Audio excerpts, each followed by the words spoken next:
There are bad decisions, and then there are decisions that make everyone around you wonder if evolution made a mistake somewhere. On the 4th of May 2024, Codey Nolan provided the world with an unforgettable demonstration of the latter. Not with subtlety, not with forethought, and a man would be fighting for his life, who would later die. He somehow imagined that disappearing like a magician would make it all go away. Well, he's on here, so of course he didn't. This is Curios&Spiritual. No deep dives, because the story has more layers than my brain can handle. We take a look at the case, the police investigation, and the trial.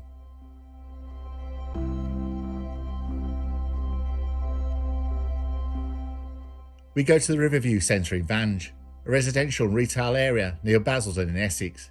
Hassan Basangwa, aged 42 years old, was living quiet, respectable. He was reliable, kind, devoted to family. All the qualities Codey Nolan's behaviour that night conspicuously lacked. Hassan did not ask for confrontation, nor did he invite it. He simply existed. And Nolan, if auditioning for a role as public enemy in real life, chose to escalate the matters to violence. Whatever petty dispute or misjudged remark occurred inside the Riverview Centre flat is largely unknown, because escalation was Nolan's specialty. By the time the attack started, reason had already checked out. The result? Hassan ended up gravely injured, and Nolan left the scene like a man who believed consequences to himself were optional. It is worth pausing to admire the audacity here. Most people, when confronted with the results of their actions, either attempt to repair the damage or call for help. Nolan apparently believed he could just walk away. And there is a not so small detail that Nolan had been charged with offering to supply Class A drugs around the same time, a hobby he pursued alongside his other, more destructive ventures.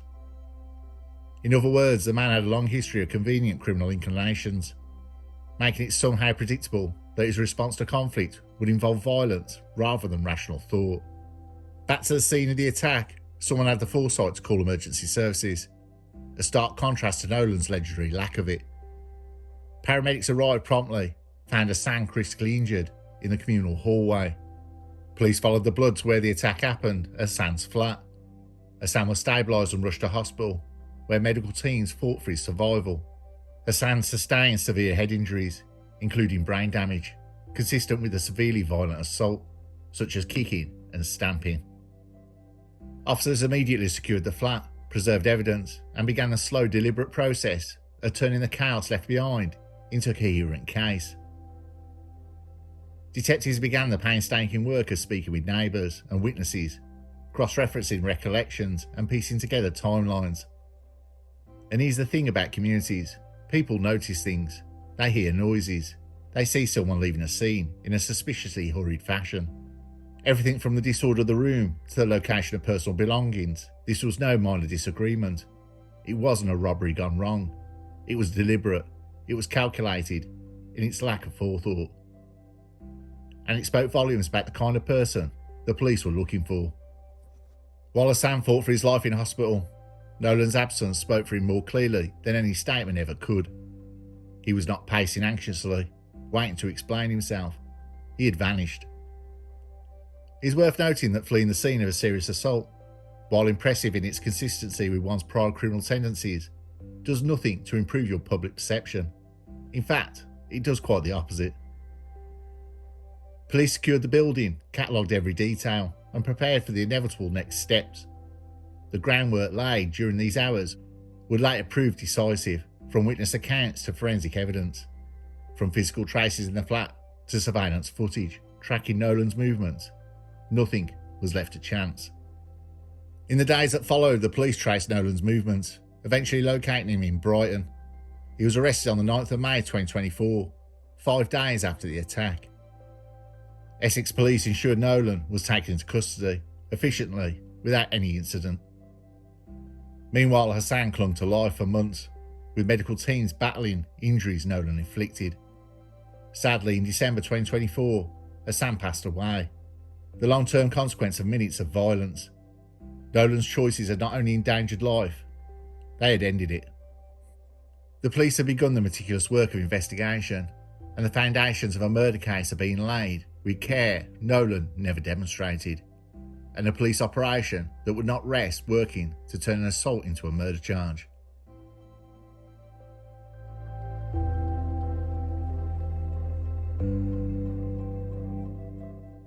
The initial police response was meticulous in its mundane brilliance: cordon the flat, catalogue the scene, photograph everything, and interview anyone who might have noticed the chaos.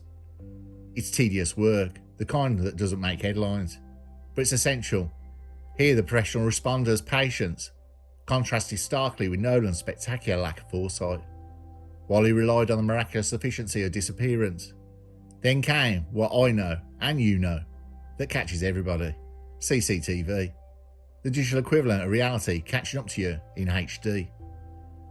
Essex police canvassed local cameras, reviewing footage of entrances, exits, and anything resembling a suspicious figure in a hurry. Conveniently, someone leaving the scene without luggage or subtlety. Nolan's movements were tracked as if the cameras were personally invested in reminding him that fleeing is not a skill. It's a temporary inconvenience at best. Modern criminality meets modern surveillance, and Nolan had blood on his clothes. By the 9th of May 2024, 5 days after the assault, Nolan's attempt at escape ended in Brighton, where police arrested him efficiently, without incident. The filmed arrest shows him being taken into custody. Detectives from the Kent and Essex Serious Crime Directorate took over. They reviewed forensic evidence, witness statements, and the CCTV timeline, stitching together a narrative with evidence that would eventually support murder charges once Hassan succumbed to his injuries 7 months later. Meanwhile, police liaised with hospital staff, ensuring the injuries sustained by Hassan were meticulously documented. This wasn't about bureaucratic thoroughness for its own sake.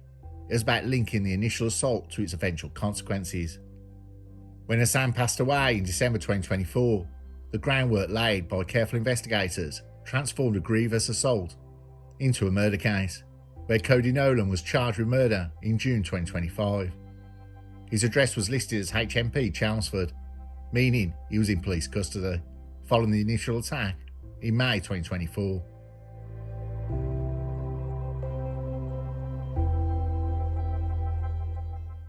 The case of Codey Nolan for murder was at Basildon Crown Court, and the presiding judge was Her Honour Judge Samantha Lee. The case was heard in December 2025. Codey Nolan was indeed initially convicted in November 2024 for the original attack while being remanded in custody before his sentence. The police had charged Codey Nolan with murder. He was due to be sentenced on December the 5th, 2024 for a separate drug offence he had pleaded guilty to. The GBH sentence was never fully imposed or served as a final term because a more serious charge superseded it. After his arrest in May 2024, Nolan never left custody. He remained jailed from the time of his initial charges right through to his murder trial. Codey Nolan did speak at length during his murder trial at Basildon Crown Court. It was in front of a jury that he presented his defence, claiming he inflicted the fatal injuries in self-defence after allegedly being threatened with a hammer.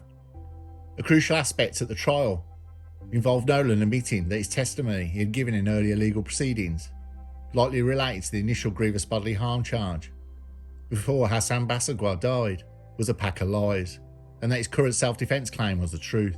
This inconsistency was a significant point for the prosecution, as it undermined his credibility.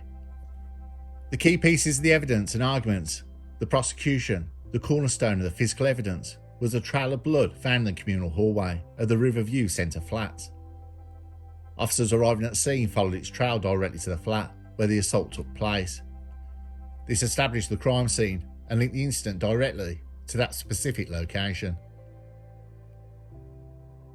With the nature of the injuries, medical experts worked tirelessly with officers to establish the cause of death and the nature of the injuries. The prosecution described the attack as kicking and stamping to death, which inflicted severe head injuries, including brain damage. The medical evidence demonstrated was that the force used was extreme and intentionally fatal, undermining Nolan's claim of reasonable self-defence. The fact that Nolan fled the scene immediately after the attack and was later found hiding in Brighton 5 days later suggested consciousness of guilt, rather than the actions of a person who legitimately acted in self-defence. With Nolan's criminal background, The prosecution highlighted Nolan's status as a drug dealer and his previous conviction for offering to supply Class A drugs, which he pleaded guilty to. This helped establish the volatile context in which the incident occurred and painted a picture of a man involved in serious criminal activity, challenging his character and assertion of being the victim of a threat. We witnessed testimony and character evidence. While the victim was unable to speak, the prosecution used witness testimony and family impact statements to portray Hassan Bassangwa as a much-loved and genuine individual who was helpful to his community.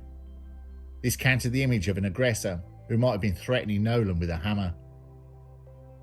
The combination of forensic evidence, the defendant's own unreliable testimony, created a clear and compelling case that left no doubt in the jurors' minds that Nolan was responsible for the murder of Hassan Bassangwa, and the jury deliberated for less than 2.5 hours before reaching a unanimous guilty verdict, showing the strength of the prosecution's evidence.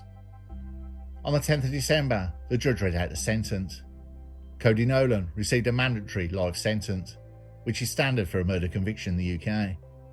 The judge's primary decision was setting the minimum tariff of 23 years that Nolan must serve before he can be considered for parole.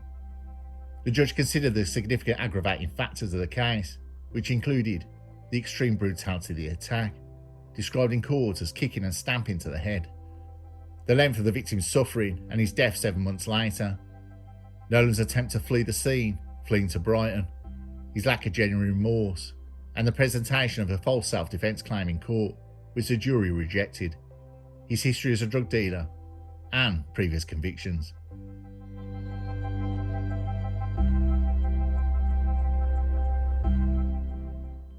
This is a case that leaves the ultimate question: why? What the hell happened? Nolan's choices ended a life and ensured his own downfall.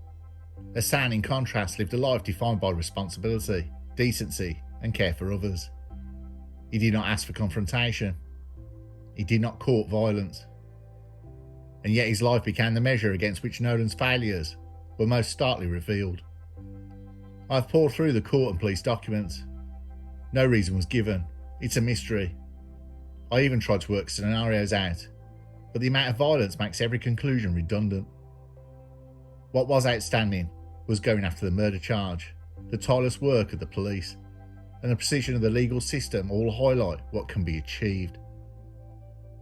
Codey Nolan, by contrast, provides a cautionary example of what happens when impulse, self-interest, and disregard for others are allowed free rein.